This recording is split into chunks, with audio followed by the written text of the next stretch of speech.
Coming up this month, I join pigeon shooting guru Stephen Dunbar decoying over rape. Myself and Will O'Mara head out for an overnight trip into the Wicklow mountains testing some Ridgeline clothing, and we test the angle reading capability of the Leica Geovid HDR rangefinding binoculars. Welcome to Fieldsports Ireland.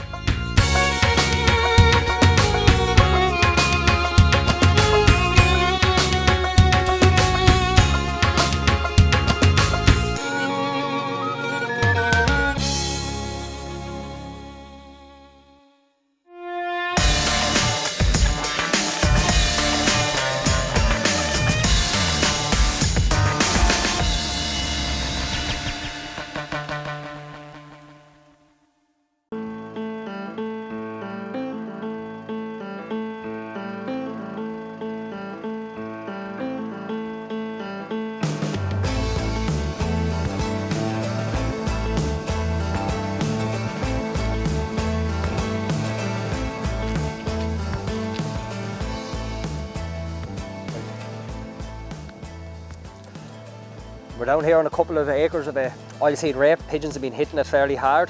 Not from here being previous. Flight lines are following main hedge here. This will be the main flight line that we're underneath here now. There is a smaller one that we've just parked the Jeep up on. We came in, birds have shifted, they've lifted out. So what we have now, we have sun in our back, wind in our back also, which is going to be a big help. Main flight lines, I say, come across the middle of this field, coming from big valley further off, back up for the hill. They're coming in to feed in this, so we'll get the height set up here now, get that nice and right as we want it first of all, get that ourselves comfortable, and then we'll pitch out the decoys. When we have the height ready, decoys, we're ready to go at that.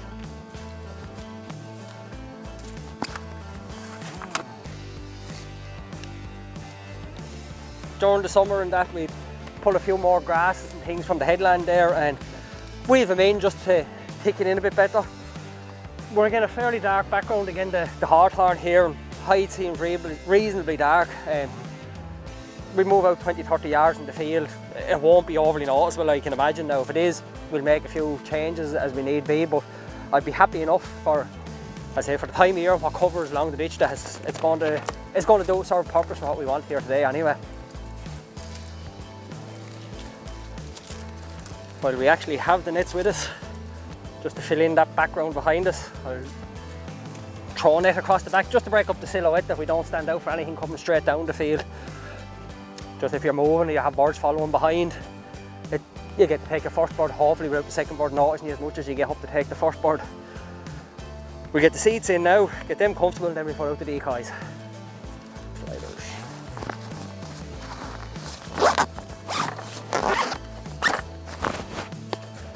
There's days they'll work every bit as well. There's days even if you have dead birds out on the floaters, real birds won't want to know. So it all depends on the unit they're in and how you have them set up, but I'd be quite happy using them there. They work plenty good. As I said there's days pigeons just don't want to know regardless what you have out. And then there's days they literally try to land on top of these. So we'll get them out here now today. What we're going to do, as Jason is using steel shot, we won't put our pattern or our decoys out terribly far.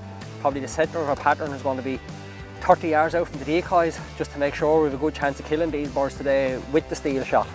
What I'm doing, setting up these here, I'm keeping not much more than about 10 yards out from the hide with the closest birds, because the birds are following this hedge line down along.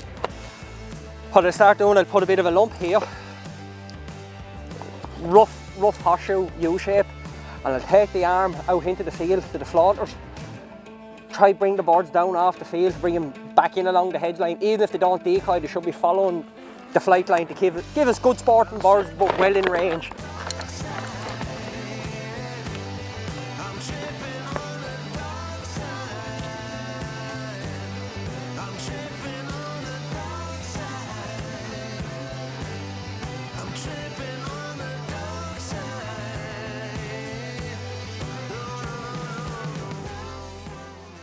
All the decoys we have, these birds are coming in here and they're not coming in to see 5 and 6 pigeons at a time, they're coming in to see several hundred. Obviously we're not going to bring that many decoys, but as many as we have with us, we'll set them out and use them up and bring a bit more attention down to the end of the field that we're in. You'll see them when they start coming in, they're not overly happy. they'll come in and they'll look around the decoys, they won't lob straight in. Whereas if you look at a field feeding and there is a couple of hundred birds, every bird that comes in across the field just dives straight in head first. Might go up to a city tree, but 90% of what comes across the field will just lob straight into the decoys or into the birds that are already there. We're just trying to make it look like what was there when they buggered off and we came into the field as much as possible. We have it in our favour. We're down in the end of the field where they were when we left or when we arrived. So yes, they have left now at the moment. There's not many coming back, but they've had an hour or so feeding before we got here this morning. They'll have gone up, they'll be digesting that. Bit of luck, they'll come back in ones and twos rather than en masse, and then that'll be it for the day. But if we get them to come back in ones and twos, we should do well enough down here.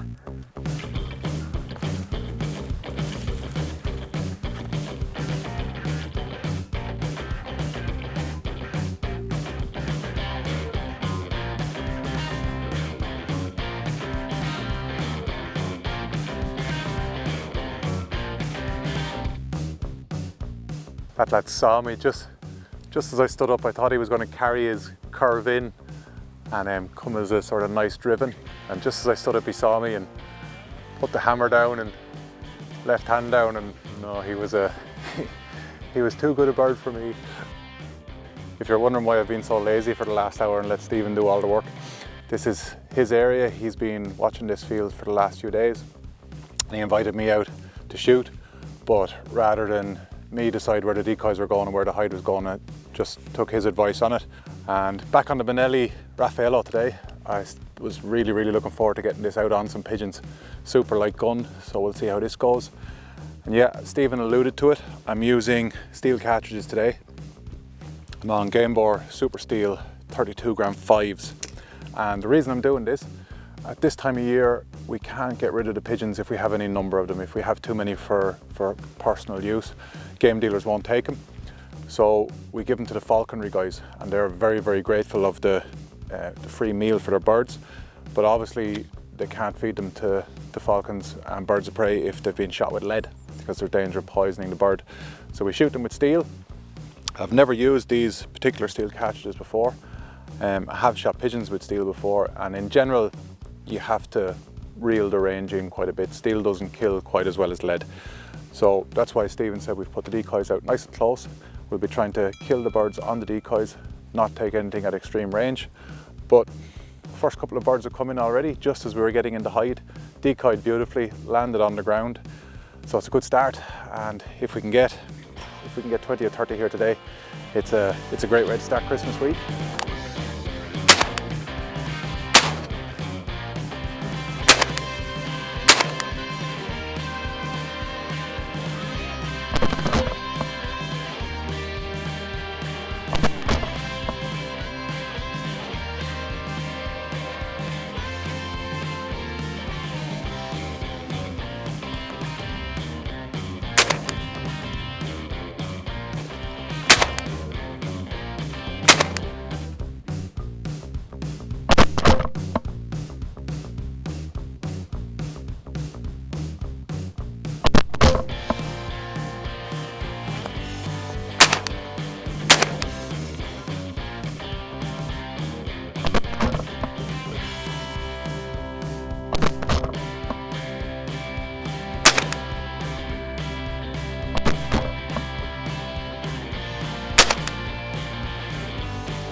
Good boy, come on.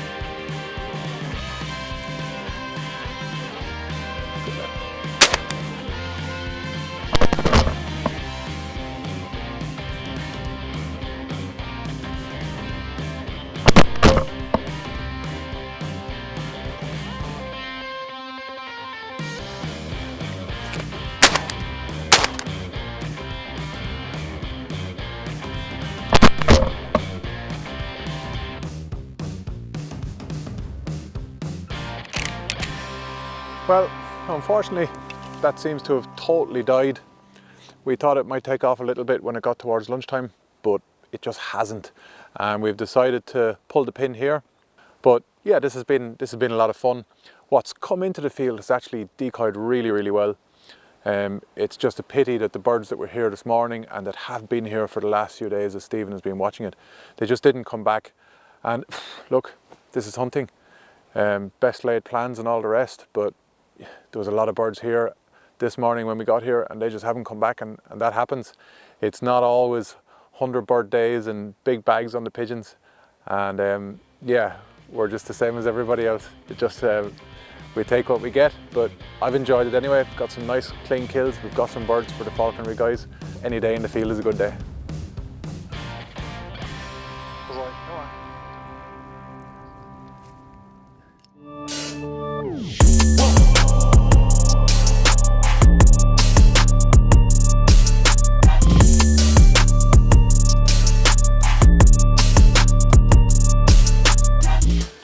Well, we've come to do something totally different this month, and it's the first of our Irish stalking films. This is a one-off film, and we're actually doing it for Highland Outdoors, and more specifically Ridgeline clothing.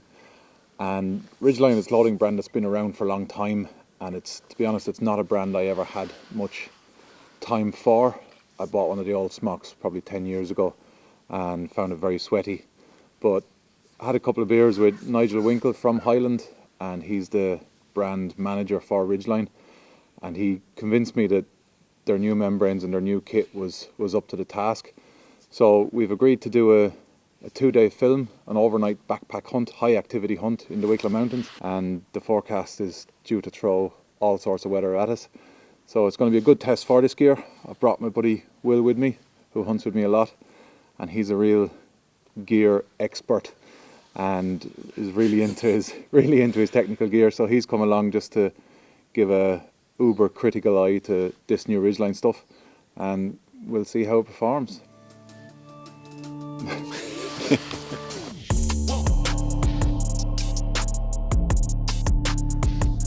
Oh, fresh breath in the tent tonight, J.O. Yeah. Can you scrub your feet with them as well?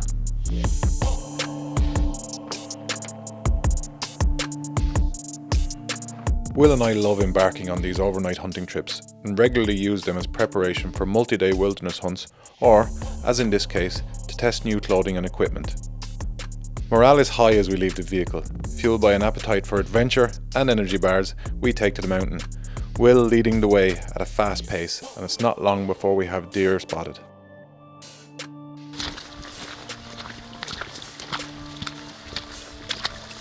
We've seen a few stags up here in the skyline, just short of the skyline. So a couple of them bedded, a couple of them feeding. So we'll poke up here. Wind is pretty good, we'll be just cutting the wind and have a look, see what they're at, see what's in it, see if there's anything shootable.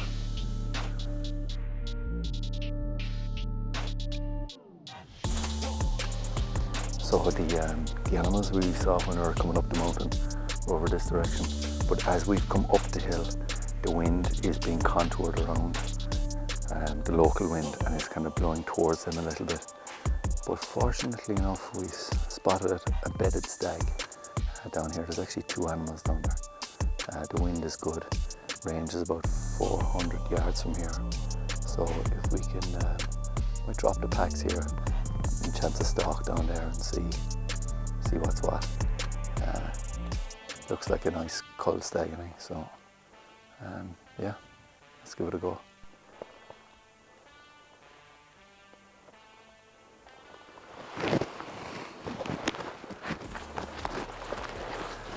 Just give them a minute to settle down. Just when we were getting up into here, they just picked up a bit of movement. We'll just sit tight for a second.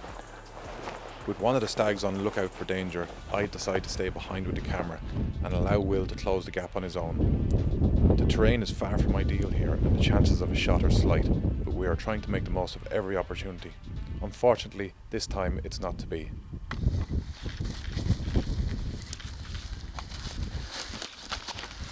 We're crawling. No backstop? Warm up. Yeah, I had to get too close to them to get a backstop, but I ended up drifting down right and getting in directly in line with them, which isn't really what I wanted to do. And then I was too close to them by the time, like I could see their heads, but I was standing in like a trench and just skyline behind them, or well, that mountain in the background. But nice little stalk though. it was in pretty close to them there, but it's noisy down there too, and that's why I didn't wear the waterproof jacket. I wore that, and I'm still dry under it, so that's just a little wind stopper, and I was crawling, you know, so it was ideal for that. But yeah, they weren't on for a close encounter with O'Mara today.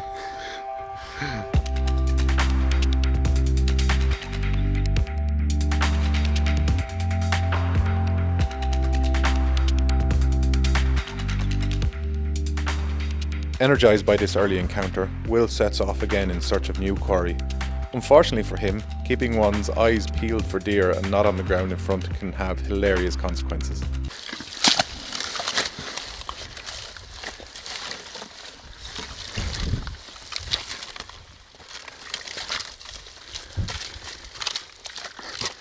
One too many mince pies.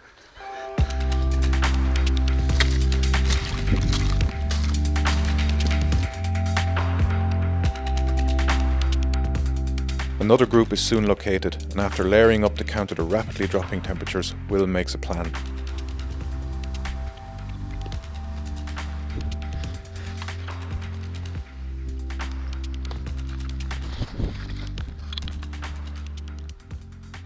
The route to these deer offers very little cover for an approach, so again I elect to remain behind while Will crawls forward and into range.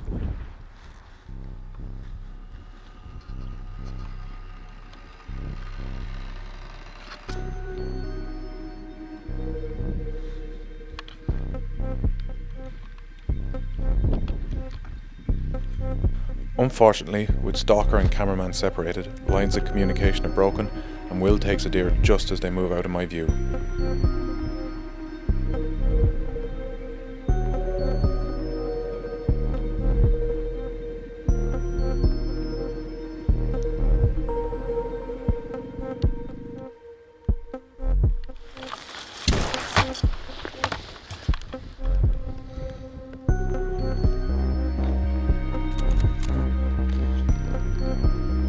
Okay, so I was able to stalk down this little gully here. These animals were on their tippy toes. I mean, they were, you know, they were going somewhere. They weren't really hanging around, but at the same time, I had opportunity. They didn't pick my movement up. I came down and I set up my shooting position here. So I pushed my bipods out in front of this hump to give me the benefit of this as well for stability. And I had my scope on 12 power and full power and just put one in the breech, picked out an animal, and yeah, perfect, saw the strike on the animal, tracked the animal, and have it marked here just by a particular bit of yellow grass just down here. So yeah, an exciting little stalk. I think Jason may have missed the action, but yeah, it was a pure heart and lung shot. So yeah, happy days. Now, time is against us. It's nearly 4:10 to get down, pick this animal, and then find somewhere to set up our camp for the night.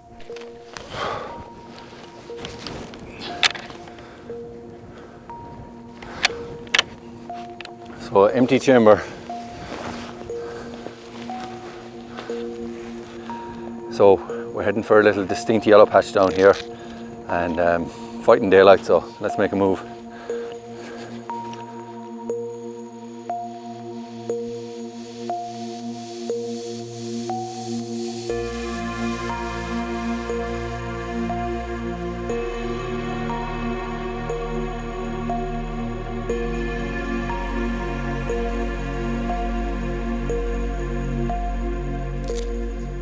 So we've marked this spot. We're going to leave that little pricket there for tonight. It's going to drop below zero. Woohoo! And we have the heart, so we can brew that up with our couscous extravaganza. Right, try and find somewhere to pitch a tent.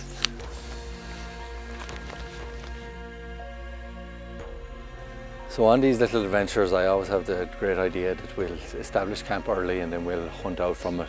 Never happens. Always end up setting up in the dark. So once again, we probably came down through some of the steepest part of the mountain, but we have running water here close by. This is as flat as it gets pretty much, and it's just a case of we're all in little one-man bivvies, so it's a case of find a body length of ground that's flat and get into it. So yeah, this is it. Camp Ridgeline. Temperatures dropped really fast. It's already below zero. We've found a real nice little sheltered bowl in the mountain out of the wind, but it's forecast for some pretty heavy wind and some rain tonight.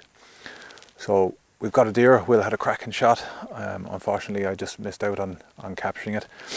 Had a really unlucky evening. We had probably 4 stalks that just didn't work out. Just missing that little few percent of luck that make the difference to a successful stalk and not. But really good evening on the hill. We put in some miles this evening. Will was going like a train, and it was actually a really good test of this Ridgeline stuff. And I just had a windproof hooded shirt on, a merino wool base layer under that. But yeah, when we were moving hard, I was comfortable, I was warm, it wasn't too warm. And then when the temperature started to drop, just stuck on the monsoon lead over the top and just gave that little bit of extra protection against the wind and the cold. And yeah, we're still wearing that. But the star of the show today for me has been these pintail pants, because waterproof trousers I usually find very sweaty, and I've more or less given up wearing waterproof trousers. I'm happier in a more breathable soft shell, but we've been moving pretty fast in these, and yeah, really nice, comfortable, breathable, and I'm actually going to sleep in them tonight. I'm perfectly dry and warm and comfortable in these, and I'm going to keep them on for the night. But yeah, we're going to grab some grub now, and hopefully the weather won't be too bad in the morning. Rain we can deal with, but if we're fogged out here, it'll be a little bit of an issue, and hopefully I'll get an opportunity to have a go in the morning.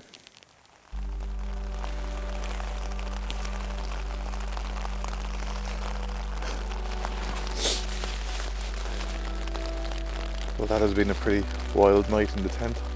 It literally hammered down rain all night. But one good thing about camping at this time of year is you have lots of time to catch up on sleep.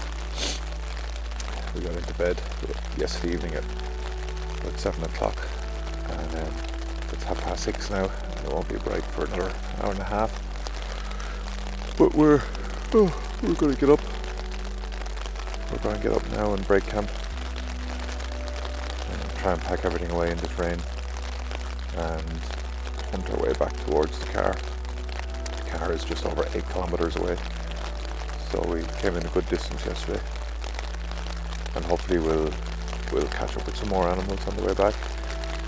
But I'd have my doubts in this weather, and we'll see what it's like when we get outside. But we're up pretty high, and I reckon that we could have a lot of fog and low cloud here, but if we can get underneath it, we'll hunt our way back to the car and hopefully catch up with something.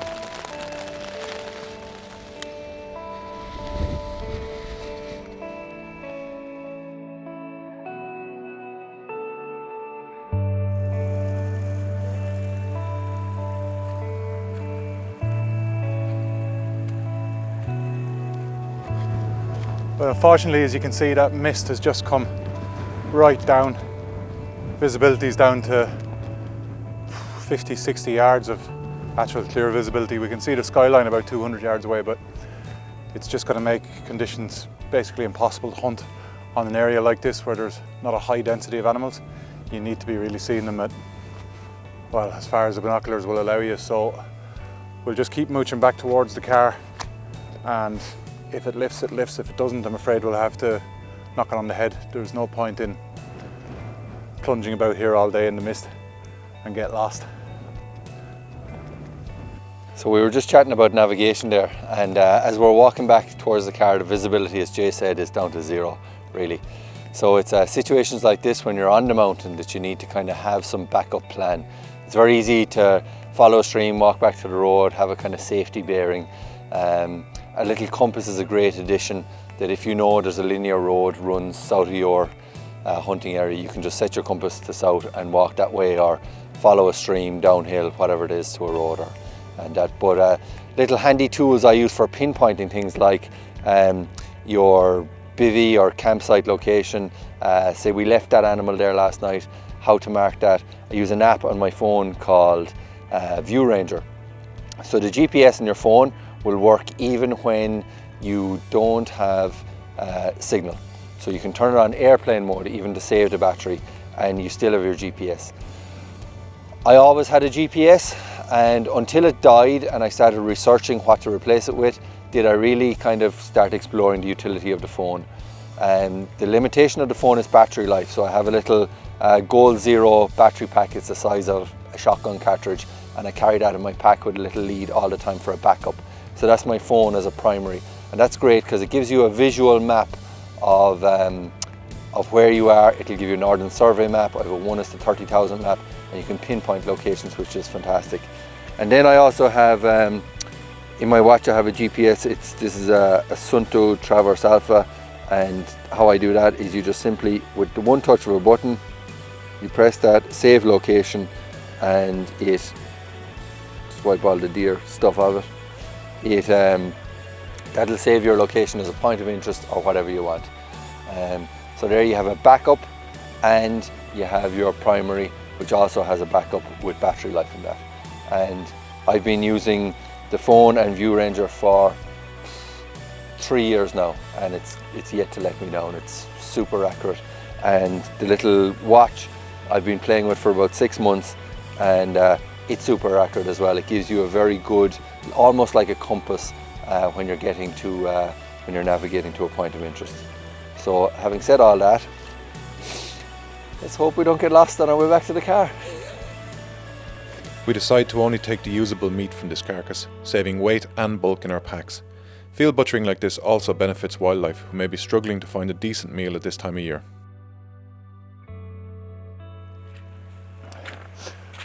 So we've only a couple of 100 yards back to the truck, and fog lifted very briefly on the hunt back, and we did actually see a couple of deer, but we'd already spooked them as we were marching along in the fog. But it's right down thick now. You can just barely see the car in the distance. And no, but it's been good. It's lashed rain a lot of the way back. Stayed dry and comfortable.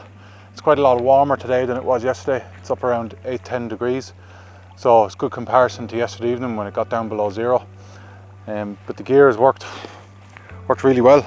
I'm very, very comfortable. We'll have a look now when we get back. Quite often a backpack will press some moisture through any jacket that is breathable. But we'll get a look when we get back, see how wet we are and see what the gear's like inside. But just myself, I feel really comfortable. You don't know you're wearing the stuff, it fits nicely, and it's been a pleasure to hunt in.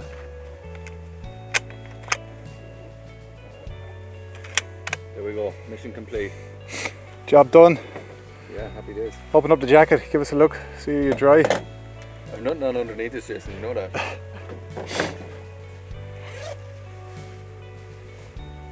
Bone dry. What about the back, where your pack was?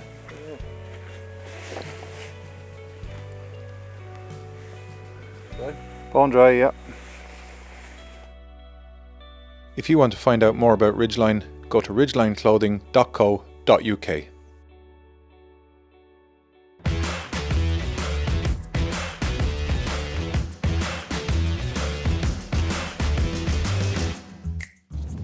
So we've hiked up the mountain today in order to demonstrate the utility of the tools that are in your binoculars, ballistic range finding binoculars. Other than telling you the range, they can also tell you the shoot-to range. And the shoot-to range will change depending on your angle of your shot and some atmospherics as well. But today we're going to test the angle and how shooting at extreme angle can affect your fall of shot. So basically, it doesn't matter if you're shooting up or downhill, it's going to have an effect on your shot. And the effect that has is you will have less drop than shooting at the same distance with no angle. That's because you're shooting through gravity. and gravity pulls straight down into the earth. Now I've rigged up a small chart to demonstrate this, so with the help of my useful assistants, I'm going to demonstrate a little bit about how this works. We have Will here and we have our deer here, so there's 350 yards between the two. But what we're also doing is shooting through 350 yards of gravity. So this is our distance, and this line depicts the gravity that we're shooting through. And gravity pushes straight down, like this.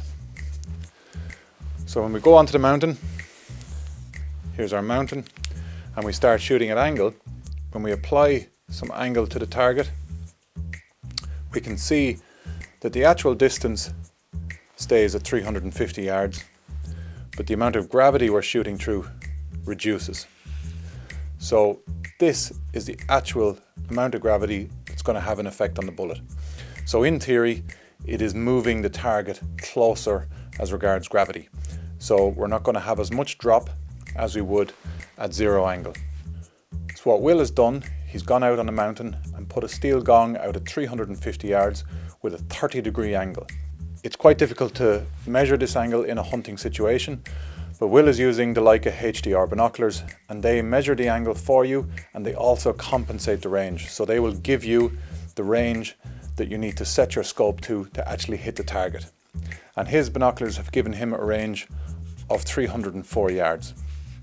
Now the difference between the drop at 304 and 350 yards from his 150 yard zero is 5 inches difference of drop. But the first thing we're going to get Will to do is to pretend that he's at a zero angle shot and apply enough clicks to strike the gong at 350 yards and see what happens here. There is a bit of wind today. I have it there at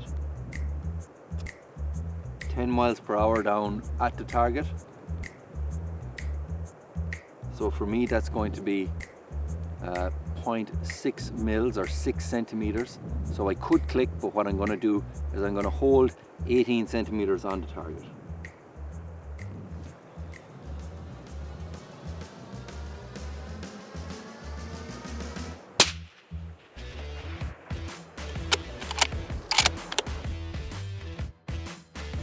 So what we saw there, he hit the gong right at the top. Even though it was 350 yards away and he put on his zero for 350 yards, he struck it high. And that shows the effect the angle has. Now we're going to get him to take off 4 clicks for a 304 yard zero and fire another shot.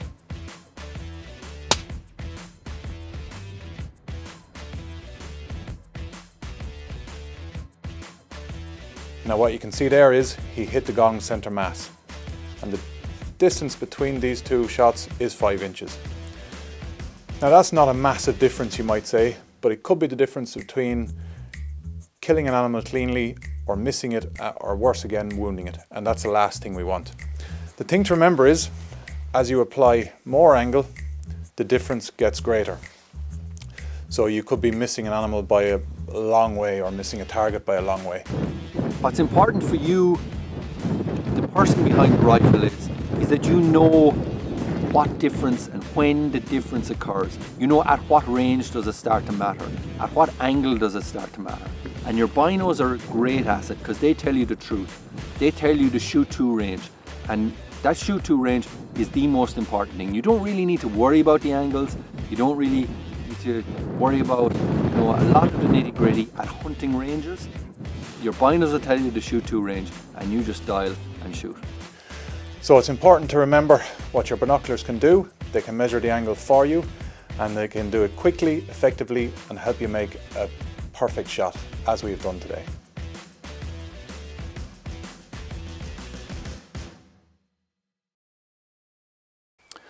Well, that's it for this month and for this year, folks. I just want to thank you all for watching and for all the new subscribers. We've had a really good first few months of Fieldsports Ireland, and on a personal level I'd like to thank the Fieldsports Britain crew who've helped me out with this, and all my Irish friends who've contributed and helped me provide the sport for these shows.